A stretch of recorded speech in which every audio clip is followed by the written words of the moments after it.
ದೊಡ್ಡವರೆಲ್ಲ ಜಾಣರಲ್ಲ ಅಂತ ಹೇಳ್ತಾರೆ ಒಂದೊಂದ್ಸಲ ಆಡುವಂಥದ್ದು ಹಿಂಗೆ. ಯಾಕೆ ಅಂತಂದರೆ ದೊಡ್ಡ ನಟ ಅಂತ ಕರೆಸಿಕೊಳ್ಳುವಂಥವರು ಮಾಡಿರುವಂತಹ ಈ ಕೆಲಸದಿಂದಾಗಿ ಈಗ ದೊಡ್ಡ ಮಟ್ಟದ ವಿರೋಧವನ್ನು ಕಟ್ಟಿಕೊಳ್ಬೇಕಾಗಿದೆ ಕನ್ನಡಿಗರಲ್ಲಿ. ಕಮಲ್ ಹಾಸನ್ ಕ್ಷಮೆ ಕೇಳಲು ಮತ್ತೆ ಡೆಡ್ಲೈನ್ ಅನ್ನು ನೀಡಲಾಗಿದೆ. ಯಾಕೆ ಕೊಡಬೇಕು ಅಂತ ಡೆಡ್ಲೈನ್ ಅನ್ನ ಇವತ್ತು ಅಥವಾ ನಾಳೆ ಒಳಗೆ ಕಮಲ್ ಕ್ಷಮೆ ಕೇಳಬೇಕು ಅಂತ ಹೇಳಿ ಈ ಡೆಡ್ಲೈನ್ ಕೊಡೋದೇ ತಪ್ಪು ಅಂತ ನಾನು ಹೇಳೋದು. ಕ್ಷಮೆ ಕೇಳ ಡೆಡ್ಲೈನ್, ಅವ್ರ ಕ್ಷಮೆ ಕೇಳ ಡೆಡ್ಲೈನ್. ನೋ, ಅವ್ರಿಗೆ ಅನಿವಾರ್ಯತೆ ಇದ್ರಿ, ನಮಗೇನ್ರಿ ಅನಿವಾರ್ಯತೆ ಅವರದ್ದು? ಕಮಲ್ ಹಾಸನ್ ಬಗ್ಗೆ ನಮಗೆ ಯಾವುದೇ ಕನಿಕರ ಇಲ್ಲ. ಕನ್ನಡ ಪರ ಹೋರಾಟಗಾರ ಸಾರಾ ಗೋವಿಂದು ಎಚ್ಚರಿಕೆಯನ್ನ ಕೊಟ್ಟಿದ್ದಾರೆ. ಕ್ಷಮಾಪಣೆ ಅಂತ ಪದ ಬರೆದಿದ್ರೆ ಚಿತ್ರ ಬಿಡುಗಡೆ ಬಿಡಲ್ಲ ಅಂತ ಹೇಳಿದ್ದಾರೆ. ಅದ್ ಮಾಡಿ, ಅದರಲ್ಲಿ ಯಾವ ಅನುಮಾನ ಇಟ್ಕೊಳ್ಳೋಕೆ ಹೋಗ್ಬೇಡಿ. ಅವ್ರು ಕ್ಷಮೆ ಕೇಳಿದ್ರು ಬಿಡಕ್ಕೆ ಹೋಗ್ಬೇಡಿ. ಒಂದ್ಸಲ ಬುದ್ಧಿ ಕಲಿಬೇಕು. ಕನ್ನಡಿಗರ ವಿರೋಧವನ್ನ ಕಟ್ಕೊಂಡ್ರೆ ಯಾವ ರೀತಿಯಾಗಿ ಅನುಭವಿಸಬೇಕಾಗುತ್ತೆ ಅನ್ನೋದನ್ನ ತೋರಿಸ್ಬೇಕು. ಪ್ರಚಾರ ಎಲ್ಲ ತಗೊಂಡಾದ ನಂತರ ಈಗ ಕ್ಷಮೆ ಕೇಳಿಬಿಟ್ಟು ಚಿತ್ರ ಬಿಡುಗಡೆ ಮಾಡ್ಕೊಂಡ್ಬಿಟ್ಟು ಅದನ್ನು ಸಕ್ಸಸ್ ಮಾಡ್ಕೊಳ್ಳುವಂಥ ಇಂಥ ನಾಟಕಗಳಿದೆಯಲ್ಲ, ಅದನ್ನು ಫಸ್ಟ್ ನಿಲ್ಲಿಸ್ಬೇಕು. ಅವ್ರು ಕ್ಷಮೆ ಕೇಳಲಿ ಬಿಡಲಿ, ಚಿತ್ರ ಮಾತ್ರ ಇಲ್ಲಿ ಕರ್ನಾಟಕದಲ್ಲಿ ಅದು ಹೋಗಿ ಕೂಡುದು. ಅದನ್ನು ನಿಲ್ಲಿಸೋದನ್ನು ಮೊದಲು ಕಲೀರಿ. ಕ್ಷಮೆ ಕೇಳಿದ ತಕ್ಷಣ ಕ್ಷಮೆಯಾದರಿತ್ರಿ ನಾವೆಲ್ಲ ಕ್ಷಮೆಯನ್ನ ಮಾಡ್ತಾ ಇರೋದು, ಎಲ್ಲದಕ್ಕೂ ಕ್ಷಮಿಸ್ತಾ ಇರೋದು.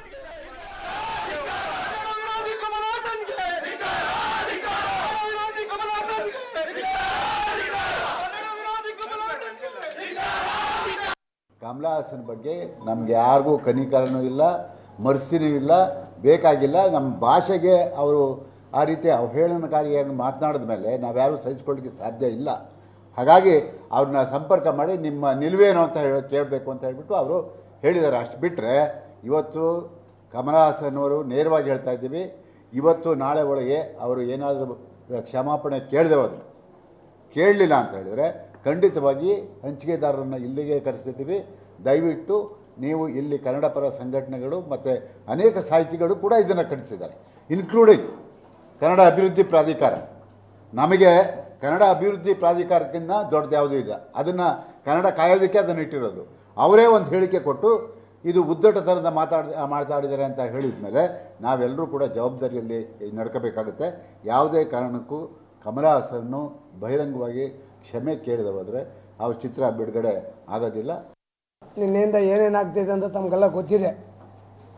ಏನು ಕನ್ನಡ ರಕ್ಷಣಾ ವೇದಿಕೆ ಅವರು ಹಾಗೂ ಹಲವಾರು ಸಂಘಗಳ ಸದಸ್ಯರು ಅಧ್ಯಕ್ಷರುಗಳು ಬಂದು ಇಲ್ಲಿ ನಮ್ಮ ಕಮಲ್ ಹಾಸನ್ ಹೇಳಿಕೆ ಕೊಟ್ಟಿರೋದನ್ನು ಖಂಡಿಸಿದ್ದಾರೆ. ಅವರು ಸಿನಿಮಾನ ಬ್ಯಾನ್ ಮಾಡಬೇಕು ಅನ್ನೋದು ಅವರ ಉದ್ದೇಶವಾಗಿದೆ. ನಾವು ಅದಕ್ಕೆ ಸಂಬಂಧಪಟ್ಟ ವಿತರಕರು ಹಾಗೂ ನಮ್ಮ ಎಲ್ಲ ಮಾಜಿ ಅಧ್ಯಕ್ಷರುಗಳು ಕರೆದು ನಾವು ಇವತ್ತು ಸಭೆ ನಡೆಸಿದ್ವಿ. ಏನಾಗಿದೆ ಅಂದರೆ ಇವತ್ತಿನ ದಿನ ಅವ್ರು ಕ್ಷಮಾಪಣೆ ಕೇಳಲೇಬೇಕಂತೇಳಿ ಸಂಘಟನೆಗಳು, ಕನ್ನಡ ಪರ ಸಂಘಟನೆಗಳು ಇದು ಮಾಡ್ತಾಯಿದ್ದಾರೆ. ಅದಕ್ಕೆ ನಾವು ಸ್ಪಂದಿಸಿ ಕಮಲ್ ಹಾಸನ್ ಅವ್ರನ್ನ ಭೇಟಿ ಮಾಡೋಕ್ಕೆ ಪ್ರಯತ್ನ ಪಡ್ತಾಯಿದ್ವಿ. ಅವ್ರ ಸಂಪರ್ಕಕ್ಕೆ ಪ್ರಯತ್ನ ಪಡ್ತಾಯಿದ್ವಿ. ಎಲ್ಲರ ಮುಖಾಂತರ ಅವ್ರಿಗೆ ಮನವೊಲಿಸೋಣ, ಸಾರಿ ಹೇಳ್ಸೋಣ ಅನ್ನೋ ರೀತಿಯಲ್ಲಿ ನಾವು ಅಲ್ಲಲ್ಲ ನಾವು ಮಾತಾಡ್ಬೇಕಂತ. ಅವ್ರು ಮಾಡಿರೋದು ತಪ್ಪು ಅಂತ ಇಲ್ಲಪ್ಪ, ಮಾಡಿರೋದು ತಪ್ಪು ಅಂತ ಹೇಳ್ತಾ ಇದ್ವಿ. ಇಲ್ಲಮ್ಮ ಸಾರಿ, ತಪ್ಪು, ಅವ್ರು ಮಾತಾಡಿರೋದು ತಪ್ಪು ಅಂತ ನಾವು ಹೇಳ್ತಾ ಇದ್ವಿ. ನೀವು ಕ್ಷಮಾ ಕೇಳಲೇಬೇಕಂತ ಕೇಳ್ತಾ ಇದ್ವಿ. ನಮ್ಮ ವಿತರಕರು ಕರೆದಿದ್ವಿ.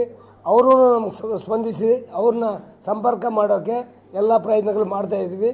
1 or 2 ಡೇಸಲ್ಲಿ ಇದನ್ನು ನಂಗೆ ಅರ್ಥ ಆಗದೆ ಇರುವಂಥದ್ದು, ಹೋಗ್ಬಿಟ್ಟು ಭಿಕ್ಷೆ ರೀತಿಯಲ್ಲಿ ಹೋಗ್ಬಿಟ್ಟು ನೀವು ಸಾರಿ ಕೇಳಿ ಯಾಕ್ರಿ ಕೇಳಬೇಕು? ಭಿಕ್ಷೆ ರೀತಿಯಲ್ಲಿ ಹೋಗಿ ಕೇಳೋದಿದ್ರೆ ಕೇಳಲಿ, ಬಿಡೋದಿದ್ರೆ ಬಿಡಲಿ. ಈ ಚಿತ್ರಗಳು ಯಾವುದು ಕೂಡ ಪ್ರಸಾರ ಆಗ್ಕೂಡ್ದು. ಕ್ಷಮೆ ಕೇಳಿದ್ರು ಅಷ್ಟೇ, ಬಿಟ್ಟರು ಅಷ್ಟೇ. ಅಥವಾ 1 ವಾರ ಚಿತ್ರ ಎಲ್ಲ ಕಡೆನೂ ಬೇಕಿದ್ರೆ ಹೋಗಲಿ, ಕರ್ನಾಟಕದಲ್ಲಿ ಬೇಕಿದ್ರೆ 1 ವಾರ ಆದ ನಂತರ ಪ್ರದರ್ಶನ ಕೊಡಲಿ, ಕ್ಷಮೆ ಕೇಳಿದ್ರೆ ಮಾತ್ರ.